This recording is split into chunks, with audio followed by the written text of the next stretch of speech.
लाख रुपया है, सब कुछ पता है। आओ और झटकी के बारे ले आवे, हम तो फ्री में बता रही था। 30 लाख के चैलेंज में फंस गए बागेश्वर बाबा। आर्या पार के इस चैलेंज में जब बागेश्वर बाबा को सामने लाया गया तो उन्होंने कुछ ऐसा किया जिसे सुनकर आपके रोंगटे खड़े हो जाएंगे। आसाराम बापू से लेकर निर्मल बाबा तक हमारे देश ने एक से बढ़कर एक साधु बाबाओं को देखा है, लेकिन इस वक्त हर जुबान पर सिर्फ एक ही नाम है और वो है बागेश्वर बाबा का, यानी कि धीरेन्द्र कृष्ण शास्त्री का। एक ऐसा 26 साल का नौजवान जो देखने में किसी फिल्मी हीरो की तरह लगता है, लेकिन उनके कारनामे और बोलने का अंदाज बड़े बड़ों को चक्कर में डाल देता है। पर फिलहाल तो दोस्तों बागेश्वर बाबा खुद चक्कर खा रहे हैं और पुलिस इनके पीछे पड़ी है। तो क्या है पूरा मामला और क्यों बागेश्वर बाबा चर्चाओं का विषय बने हुए हैं, आइए जानते हैं।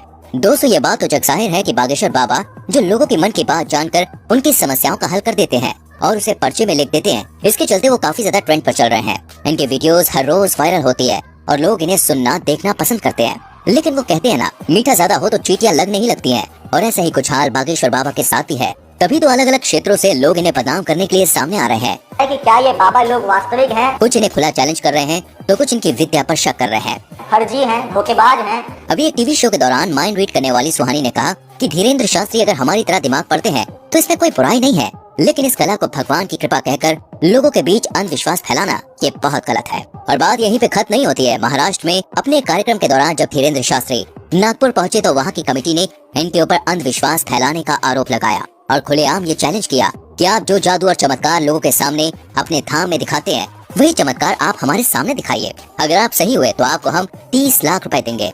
अच्छा, लेकिन कमेटी वालों का कहना है कि धीरेन्द्र शास्त्री इस चैलेंज से इतना ज्यादा डर गए हैं कि वो वापस लौट गए। इसके बाद महाराष्ट्र की उस कमेटी के श्याम मानव ने धीरेन्द्र शास्त्री के खिलाफ पुलिस कार्रवाई की मांग की। धीरेन्द्र कृष्ण महाराज कंप्लेंट दी थी एसीपी नागपुर के और कहा कि पुलिस अगर कार्रवाई नहीं करेगी तो वो लोग आंदोलन करेंगे, क्योंकि महाराष्ट्र के कानून में अंधविश्वास फैलाना बहुत ही बड़ा जुर्म माना जाता है, जिसके तहत धीरेन्द्र शास्त्री को गिरफ्तार किया जाना चाहिए। धीरे धीरे महाराष्ट्र के नागपुर से निकली ये बात पूरे भारत में फैल गई, जिसके बारे में कई सारे लोग धीरेन्द्र शास्त्री से सवाल जवाब करने लगे, जिसके जवाब में बागेश्वर धाम सरकार ने कहा है कि हम बीच में कथा छोड़कर भागे, ये बोलना बंद कर दें। हमारी कथा 7 दिन तक की ही थी, डेट घोषित कर दी थी कि हम केवल 7 दिन की कथा करेंगे। लेकिन लोग विश्वास क्यों करेंगे? भारत में साधु महात्माओं की इज्जत का ऐसा फालूदा हुआ है कि चाहकर भी धीरेन्द्र शास्त्री पर विश्वास नहीं कर पा रहा था कोई। बड़ी बड़ी मीडिया कंपनी लगातार उनके चमत्कारों पर सवाल उठा रही थी और इन्हीं सारी चीजों से तंग आकर एक दिन बागेश्वर धाम सरकार ने सभी को अपने दरबार में बुलाया और कहा कि मैं नहीं बताऊंगा कि किसकी अर्जी लगी है, स्वयं छट जाइए, देखो इसका विरोध होगा नहीं तो ये कहेंगे तुझी किससे सेटिंग है। आप लोग खुद अपने लोगों को खड़ा करिएगा और मैं उनकी परेशानियां और उनके मन की बात पहले से ही कागज पर लिख दूंगा। आप जिसको बहन जी लेकर आएंगे उसी का पर्चा ये निकलेगा। और जब ये चीज हुई तो हर कोई देखता रह गया। आपने अपनी समस्या बताई थी क्या? अपना नाम बताया था क्या? क्योंकि बागेश्वर धाम सरकार ने वाकई में सारी सच्चाई पहले से ही लिख रखी थी। बिल्कुल सही है, बिल्कुल सही। को यहाँ बताया था? नहीं, मैंने कही। ये सब कुछ देखने के बाद लोगों की बोलती बंद हो गई। लेकिन बागेश्वर धाम सरकार के ऊपर उठने वाले सवालों का सिलसिला अभी खत्म नहीं हुआ। इनकी कही हर एक बात को लोग विवाद बनाकर खड़ा कर देते हैं और ये बात सच भी है। आज बागेश्वर धाम सरकार इतना बड़ा नाम बन चुका है कि जो कोई भी इनका नाम लेता है वो खुद ही फेमस हो जाता है। बड़े बड़े न्यूज चैनल घंटों केवल इन्हीं के बारे में बात करते हैं और लोग बड़े मजे से सुनना देखना पसंद करते हैं। अभी कुछ समय पहले जब बागेश्वर धाम सरकार ने बुलडोजर चलवाने की बात कही थी तब भी काफी ज्यादा कंट्रोवर्सीज खड़ी हुई थी, जिसके बारे में एक इंटरव्यू में जब धीरेन्द्र शास्त्री से पूछा गया तो उन्होंने बड़े साफ शब्दों में कहा कि धर्म और ईश्वर उनके माता पिता के समान है और अगर कोई उनके माता पिता पर पत्थर मारेगा तो वो भी शांत नहीं रहेंगे। धीरेन्द्र शास्त्री की इन बातों से साफ जाहिर होता है कि वो लोगों के सामने किसी फिल्टर के साथ नहीं आते हैं, बल्कि जो अंदर से है वो बाहर से भी दिखाते हैं। तभी तो ये आए दिन विवादों में घिरे रहते हैं और कुछ लोग तो ये सोच कर ही हैरान है कि आखिर एक 26 साल का नौजवान शख्स इतना ज्यादा लोकप्रिय कैसे हो गया, कैसे करोड़ों लोग आज उसके भक्त हैं और उसके धाम पर लोगों की लंबी लाइन लगी रहती है। तो दोस्तों इसका सीधा सा जवाब है ईश्वर की कृपा। जी हाँ, वो कहते हैं ना, ऊपर वाला अगर किसी पर मेहरबान हो जाए तो मिट्टी भी सोने में बदल जाती है।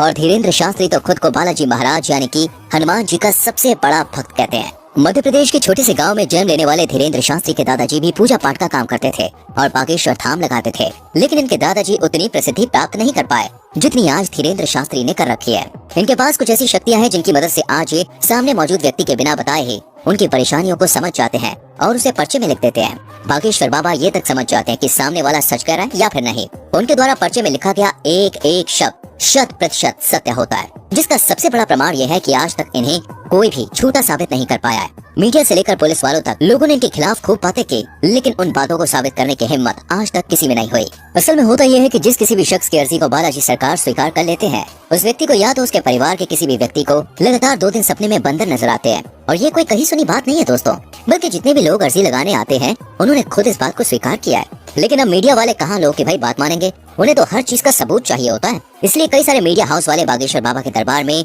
भक्त बनकर भीड़ में इकट्ठा हो जाते हैं, ताकि देख सकें कि धाम के अंदर असल में होता क्या है। लेकिन चमत्कार देखिए, जब मीडिया वाले दरबार में आए तब बाबा उन्हें पहचान लेते हैं और उनके पोल सभी के सामने खोल कर रख देते हैं। ये सब कुछ देखने के बाद मीडिया वाले भी बाबा के सामने घुटने टेक देते हैं और चुपचाप वहाँ से 9 2 11 हो जाते हैं। ये चीज 1 2 नहीं बल्कि सैकड़ों बार बागेश्वर धाम सरकार के दरबार में हो चुकी है। बागेश्वर धाम एकमात्र ऐसा धाम है जिसने साइंस और टेक्नोलॉजी के भी होश उड़ा कर रख दिए हैं, और लोग अभी भी सोचने पर मजबूर हैं कि आखिर ये सब कैसे हो सकता है। क्योंकि अगर धीरेन्द्र शास्त्री से पूछा जाए तो वो साफ कहते हैं कि ये सब कुछ उनके दादाजी और हनुमान जी की कृपा की बदौलत है। ईश्वर उन्हें शक्तियाँ देते हैं जिससे वो लोग के मन की बात को समझ जाते हैं और उन्हें दूर कर पाते हैं।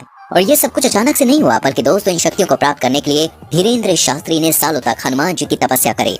12 साल की उम्र से ही धीरेन्द्र शास्त्री बालाजी के ध्यान में लग गए और उनकी सेवा करने लगे, जबकि पूजा पाठ के कामों में वो बचपन से ही लगे रहते थे। आज ये उस स्तर पर पहुंच गए हैं जहां इन्हें हर लोगों के मन की बात को समझने में बिल्कुल भी समय नहीं लगता। ये जो कुछ भी कह देते हैं वो पत्थर की लकीर हो जाता है, जिसका सच होना तय है, और इसका कई बार उदाहरण भी देखा जा चुका है। हालांकि अगर हम बागेश्वर धाम की बात करें तो दोस्तों इसका इतिहास बहुत पुराना है। लोगों की मान्यताओं के अनुसार बागेश्वर धाम मंदिर चंदेल कालीन युग का है। सन 1986 में ग्राम वासियों के द्वारा मंदिर का निर्माण किया गया था। उसी दौरान ग्राम गढ़ा में बाबा सेतु लालगढ़ चित्रकूट से दीक्षा लेकर अपने गांव के प्राचीन कालीन मंदिर पहुंचे। पहले तो इन्होंने राम कथा करी और फिर ये झाड़ फूक का भी काम करने लगे। लोगों के अंदर मौजूद बुरी शक्तियों को अपनी एक फटकार से ये भगा दिया करते। लोगों का कहना है कि जो कोई भी भूत प्रेत की शिकायत लेकर उनके दरबार में जाता था वो हमेशा हमेशा के लिए ठीक हो जाता था, और इसी वजह से बागेश्वर धाम लोकप्रिय होता चला गया। और आज बागेश्वर धाम के प्रमुख कथावाचक धीरेन्द्र कृष्ण गर्ग, जो बहुत लंबे समय से झाड़ फूक और कथाएं कर रहे हैं, अब सोशल मीडिया के दौर में इनकी लोकप्रियता बहुत बढ़ रही है। तभी तो लोग इन्हें बागेश्वर महाराज के साथ साथ चमत्कारी महाराज के नाम से भी जानते हैं।